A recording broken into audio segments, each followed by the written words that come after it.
Hello and welcome to Quays News. I'm Jessica Ray. And I'm Sarah Saunders. Here's what's coming up on the programme today. Manchester University students are due to gather in protest of the Pro-Life Society. Are long-term risks of using sunbeds worth the sun-kissed globe?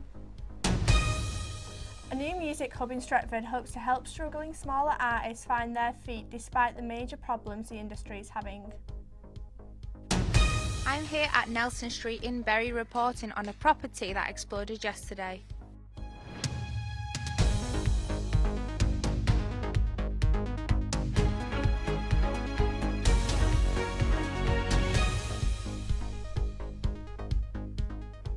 It's poll day for Rochdale. There are 11 candidates running in the by-election to be named as the MP for the North Manchester town. It comes after the death of former MP Sir Tony Lloyd after a short battle with leukaemia. Polls will close at 10 p.m. later this evening. The father of Eddie Ratcliffe, one of Brianna Gye's murderers, has been convicted of sex offences. Kyle Ratcliffe pleaded guilty to 2 counts of exposure and 1 count of taking an indecent image of a child. The offences were committed just days before his son was found guilty of Brianna Gye's murder alongside Scarlett Jenkinson. The pair were both handed life sentences earlier this month. A campaign is being launched on Monday to try and boost the number of children getting vaccinated. Percentages of children getting their jabs is declining and a spike of measles is affecting inner cities. 600 cases have been recorded since October. The campaign is hoping to boost immunity across the country. And finally, a restored mill in Salford could become the city's newest music space. Half of the new Islington mill is to be turned into offices, spaces for education and live performances. The mill was originally used for cotton spinning but had partly collapsed in 1824 due to structural failures. After a short revival in the 90s, it is now officially running for entertainment purposes. Yesterday, a gas explosion destroyed a house in Bury. Our reporter Mariana Diaz is on location for us now. Mariana, can you tell us what's happened?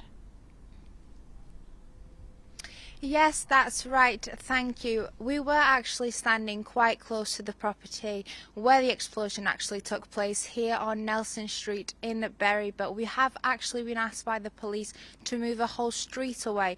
That just shows you the seriousness of the situation, and I can tell you it still smells of burning here where I'm standing. I can tell you the whole house has practically been demolished and the windows have been completely blown out. Is the cause of the fire known, Mariana? Well, emergency fire services are still here after a long night trying to figure out the cause of the fire, which is still unknown till now, but it has been suspected that it may have been a gas explosion. Meanwhile, as we can see, a cordon remains in place around the row of properties. It is believed that a woman in her 70s has been rushed to hospital with serious injuries.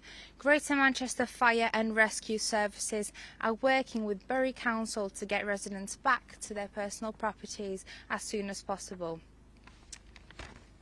There have been many comments from members of the community and residents in the area. For example, one user on X said, "It's tragic, it's something you never think will happen to you." And another said, "It's strange, you usually only see this on the news." I heard one man saying he thought he would die along with his family. It is horrific and scary. It's moments like this where you realise that tragedy can strike anywhere and can happen to anyone. I spoke to some of the members of the community myself. They feel upset at the incident and are incredibly grateful to be alive. And I can tell you myself that I will feel a lot better and I will feel a lot better about the things that I have, especially about seeing an incident like this. A pro-life society has been started by 3 young men at the University of Manchester, causing a division between students. As a result, a protest has been organised to dissolve the society. Emma Began has this report. That's disgusting. That's An anti-abortion society at the University of Manchester has caused outrage on social media. Behind me is the University of Manchester Student Union, which will later be filled with protesters calling for the new pro-life society to be disbanded. The society has faced a lot of backlash on social media, and a petition calling for it to be disbanded has reached almost 19,000 signatures. The society claims the right to life is not a gender-specific issue in response to backlash over the predominantly male committee. But what do students in Manchester think of this? I can understand people having different opinions and stuff like that, and if you don't want an abortion, then, don't have one yourself. I don't think it's really your place to say what other people do with their bodies, as well as the fact that to have a society about it, I think is really just horrible, because it doesn't take into consideration any of the students who might have been victims of, sexual assault and stuff like that. I mean, at first when I saw it, I thought it was pretty rogue that someone started that. But I also respect the uni's sentiment to not shut it down, because I think this, like cancel culture and stuff, giving people the right to start shutting other stuff down, that's, again, controversial, but people should be able to speak, and as long as they're not causing harm. I see why the uni did it. Don't really know where I stand, but... Completely support the protest. I think it's absolutely ridiculous that it's been allowed. Generally, as long as it's peaceful, people have the right to protest. It's a bit weird that someone made a society about it, I think. And I think also the fact that it's run by men as well just says it all, to be fair. Like, it's absolutely fair. Like, how can they say what we can and can't do with our bodies as well? And I definitely will be attending the protest as well. Yeah. As much as I don't think it's valuable and I think it's a waste of time, it's kind of just antagonising to a lot of people. Unfortunately, they do have grounds to exist. Not that I say that they should have a large voice, but it's an opinion that some people do hold, so I can't necessarily be like, that opinion isn't, and I can't fault police you on it. Emma Beggan, Quays News, Manchester. Anyone who uses sunbeds face the risk of developing skin cancer, although many users ignore the risk for golden tan. What would be the impact of taking sunbeds off the high street? Our reporter Ellie Watt went to find out more. The majority of people in the UK know about the risks of using sunbeds, but the radiant glow from artificial sunshine is enough to make individuals overlook the danger.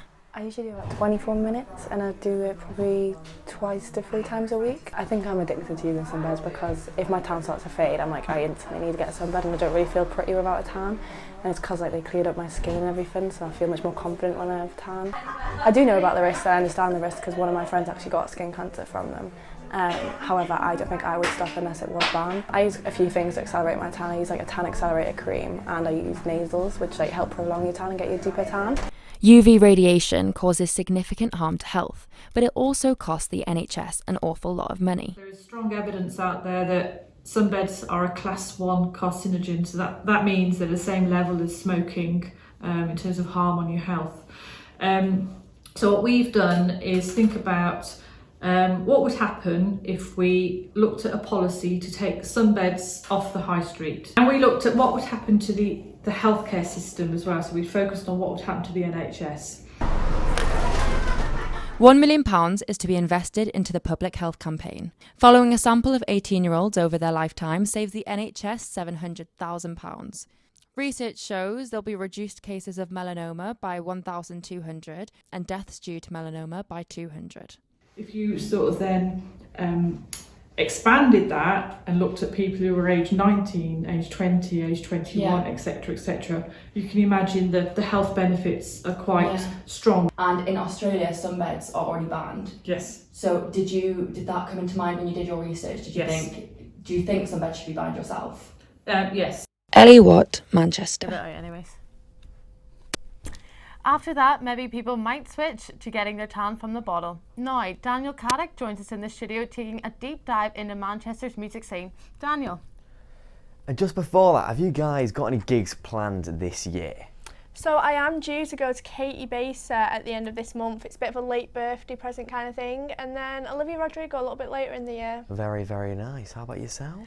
I'm actually going to Taylor Swift in Liverpool, so that should be good. Well, what if I was to tell you smaller gigs are exposed to risk? Concerns for the music industry are at an all-time high as financial issues become a bigger problem. So does the threat towards future talents. There is some light, however. I went to a new community hub in Stretford that's recently been rebranded to support the grassroots artists and bands that Manchester has to offer. The studio comes despite the to combat importance of music this major problem. I have this special report. Despite the importance of music to Manchester, the scene is struggling. In a report by Help Musicians, 98% of artists are concerned about the rising costs of music in the UK. Introducing Sam Capper, owner of Feel Weird Studios, a community-based studio near Stretford with an aim to help grassroots talent with a multi-use space. I wanted people to walk in the room and just be like blown away with ideas of things they wanted to do. I want this place to be as accessible as possible. We've got very affordable, cheap packages, and I always say to people, especially students, we do a lot of student packages, but the idea being that if people can't afford what we do, then really we'll do for whatever they can afford. But where did the story of Feel Weird Studios actually begin? Feel Weird Studios has been a long story coming, really, but so originally it was because I was setting up a music department for a non-profit organisation. And yeah, this was supposed to be the music department for vulnerable, underprivileged young people. And I built it, and just about the time we got finished, the charity folded. So the original idea really was just always for it to be in a creative, inspiring space for just young artists. Yeah, considering Manchester's such a vibrant music city, there's so, like I said, so many venues closing, so many rehearsal spaces closing. Like, unless you're a student and you're lucky to have student premises, really there isn't that much going anymore. There are plenty of pros and cons at the moment in the music industry, more so cons. There's no money anywhere. I think the grassroots levels are going to struggle the more it goes on, unless something changes. There's so much hard work that goes on. Gigs are at the heart of the Manchester music scene, whether you're a gig goer or a photographer like myself. Everyone loves to go. I went out and found out a little more why. I think you've got to have some sort of excitement behind you. You've got to find your niche and you've got to push that. And as soon as you find your thing, that's the hardest thing to get. As soon as you've got your thing, go for it, full steam ahead in your little personality trait, what you've got to push.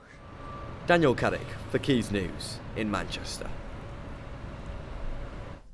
Well, that's all we have time for in our programme today. Make sure you keep in the loop by following @Quays News on social media. Goodbye.